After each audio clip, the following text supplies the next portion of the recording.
Hello friend, स्वागत है आपका हमारे यूट्यूब चैनल कुमार सॉफ्टवेयर पे। ये मेरा HTML से रिलेटेड 21 ट्यूटोरियल्स है।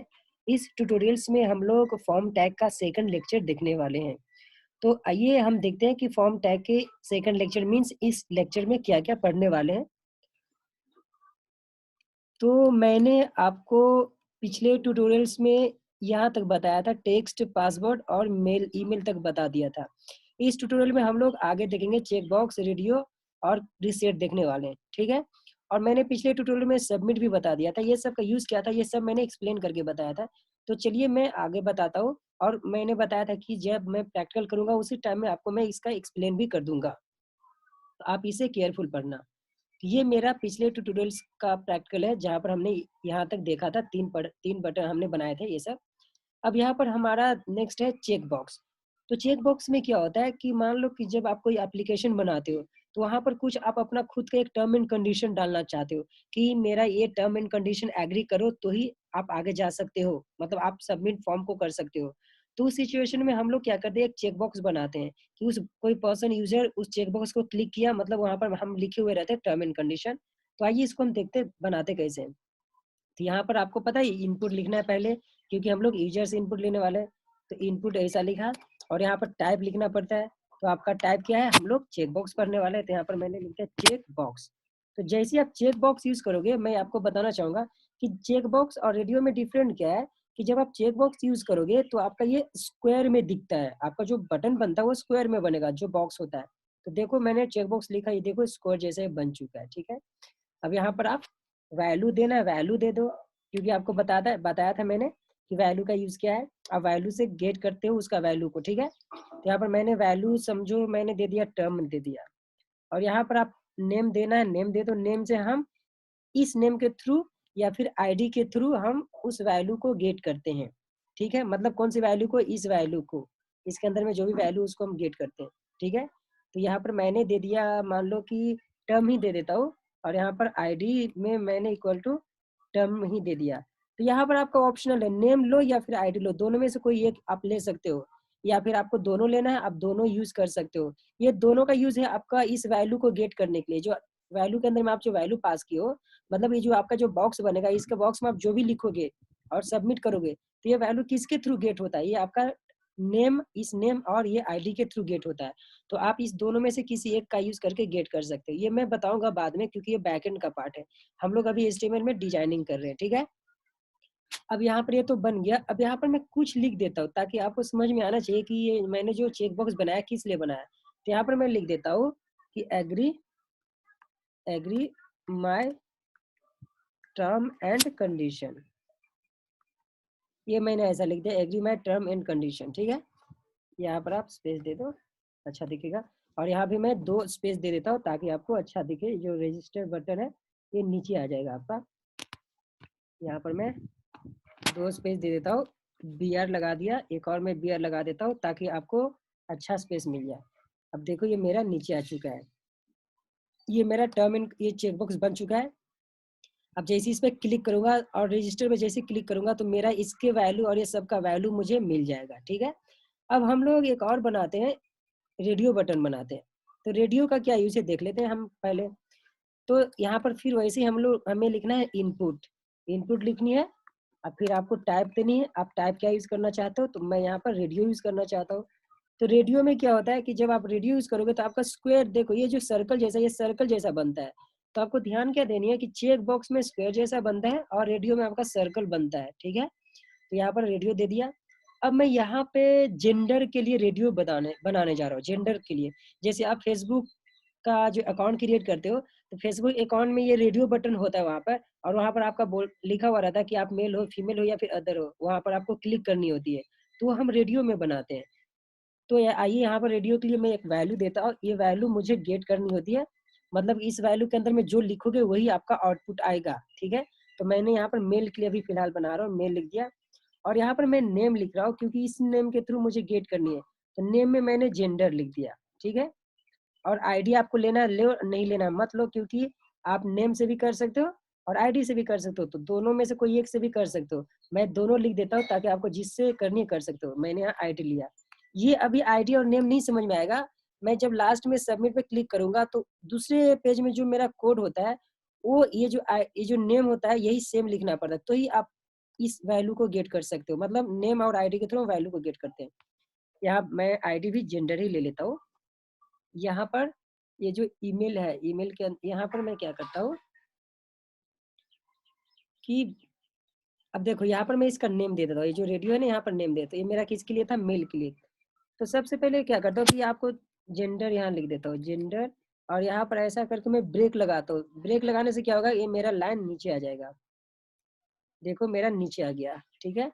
अब यहाँ से मैं क्या करता हूँ, ये यहाँ मैं मेल लिख देता हूँ। ये मेल के लिए मेरा है, ठीक है। मेल के लिए बन गया ये बॉक्स, एक बॉक्स मेरा मेल के लिए बन गया। वैसे मैं फीमेल के लिए बना लेता हूँ। तो यहाँ से मैं इसको कॉपी कर लेता हूँ, इस पार्ट को, और फीमेल और अदर के लिए 3 में बना लेता हूँ। तो एक तो बन चुका है, एक और मैं बनाता हूँ फीमेल के लिए, एक और मैंने बनाया अदर के लिए। अब मुझे चेंजेस कहाँ करनी है वो मैं दिखा देता हूँ। यहाँ पर मैं ब्रेक लगा देता हूँ ताकि आपको ये जो टर्म एंड कंडीशन है आपका नीचे दिखेगा, ठीक है। 2 बार लगा दिया। अब देखो मुझे क्या करनी है, यहाँ पर लिखनी है फीमेल, फीमेल लिख दो, और यहाँ पर अदर लिख दो। आपको जो लिखना है लिख सकते हो। और यहाँ पर ध्यान देना, यहाँ पर चेंजेस कहाँ करनी है, वैल्यू में, क्योंकि यही वैल्यू आपको गेट होगा। तो यहाँ पर मेल के लिए बनाया, ये यहाँ पर मैं फीमेल के लिए कर देता हूँ, फीमेल, और यहाँ पर मैं अदर के लिए कर देता हूँ, अदर, ठीक है। ये देखो मेरा ये आपका जो रेडियो बटन है बन चुका है। अगर आपको मेल पे क्लिक करना है मेल पे करो, फीमेल पे करनी है फीमेल पे करो, अदर पे करनी है अदर पे करो, और यहाँ पर एग्रीमेंट पे कंडीशन, एग्रीमेंट एक्सेप्ट करके यहाँ पर रजिस्टर पे क्लिक करनी है आपको, ठीक है। तो ये मेरा ये था आपका रेडियो बटन बन चुका है। एक और मैं बताने जा रहा हूँ यहाँ पे आपको कि वैल्यू को रीसेट कैसे करते हैं। अब रीसेट का यूज क्या है ये भी मैं बता देता हूँ। जैसे आपने यहाँ पर सबमिट का यूज किया था, ये टाइप सबमिट का यूज किया था कि आप जैसे ही जो रजिस्टर यहाँ पर क्लिक करोगे, सबमिट करोगे, तो ये डेटा आपका डेटाबेस में या फिर दूसरे पेज में सबमिट हो जाएगा। अब मैं ऐसे ही मैं क्या लिख चाहता हूँ कि यहाँ पर मैंने जो भी लिखा, मान लो ये जो भी मैंने लिखा ये सब लिखा। अब ये मैंने, ये तो मेरा कुछ और है, ठीक है, और ये मैंने ऐसा लिख दिया जो भी है, और इस पे सबमिट पे क्लिक करूंगा ना, तो मान लो कि कभी कभी क्या होता है कि आपका जब फॉर्म बड़ा हो जाता है, तो फिर आपने गलती से कुछ कुमार की जगह पर कुछ और लिख दिया, कुमार लिख दिया, और आपको यहाँ पर चेंजेस करनी है, तो इसको आप रिसेट कर सकते हो। रिसेट मतलब ये जो बॉक्स भरा है इसको आप एम्प्टी कर सकते हो। तो यहाँ पर हमें रिसेट टाइप लिखना होता है। तो यहाँ पर मैं यहाँ पर लिख देता हूँ, इनपुट टाइप में लिखता हूँ मैं, इनपुट टाइप में मैं लिखता हूँ रिसेट, ठीक है। यहाँ पर आपको रिसेट लिखनी है, ये वाला रिसेट। अब देखो रिसेट का एक बटन बाय डिफॉल्ट आपका आ चुका है। देखो ये बटन आपका रिसेट का आ चुका है। अब देखो रिसेट किया, ये पूरा चला गया ये सब, ठीक है। अब यहाँ पर इसको आपको टाइप देनी या फिर वैल्यू देनी है, वैल्यू दो, नहीं देनी मत दो, ठीक है। यहाँ पर मैंने लिख दिया रिसेट, ठीक है, रिसेट लिख दिया। ये दोनों आपका सेम काम करेगा, ये और ये दोनों, मतलब कि ये आपको कंपलसरी लिखना है, ये आपका ऑप्शनल है। यहाँ पे ये आपका ऑप्शनल है, बट ये कंपलसरी आपको लिखना है रिसेट। ये आपका टाइप है, ठीक है, और ये सबमिट टाइप है। अब देखो जैसे ही मैंने एक किया, मेरा रिसेट का और रजिस्टर का 2 बटन बन चुका है। अब जैसे रजिस्टर में दिखा देता हूँ आपको, मान लो कि यहाँ पर मैंने कुमार लिखा, यहाँ पर मैंने पासवर्ड कुछ भी लिखा, यहाँ पर मैंने कुछ भी लिखा, ठीक है। इसको मैंने गलती से ऐसा फिल किया, ये सब। अब मैं चाहता हूँ इसको रिसेट करना, मतलब कि एम्प्टी करना चाहता हूँ, तो यहाँ पर रिसेट पे क्लिक करोगे, देखो मेरा रिसेट हो चुका है, ठीक है। आई होप आपको रिसेट समझ में आ चुका है। ये सिंपल सा फॉर्म है। अब मान के चलो कि ये जो मेरा, जैसे मैं रजिस्टर पे क्लिक करूँ तो ये मेरा दूसरे पेज पे जाना चाहिए, मतलब ये सबमिट होने के बाद दूसरे पेज पे जाना चाहिए।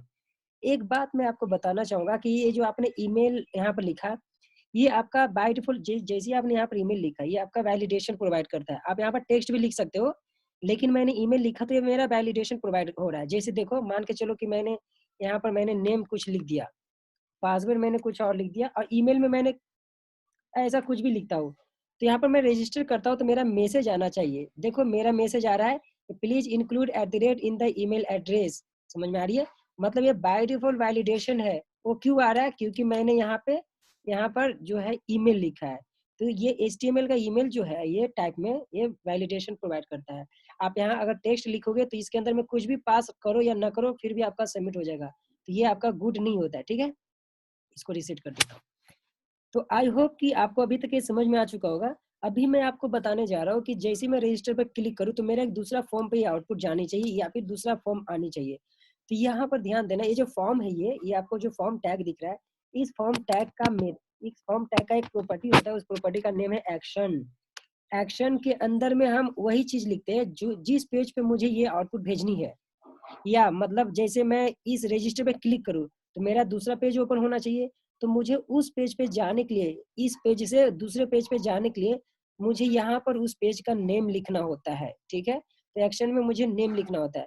तो चलो पहले मैं एक फाइल बना लेता हूँ, जैसे फाइल में जाकर एक न्यू मैं एचटीएमएल फाइल बना देता हूँ।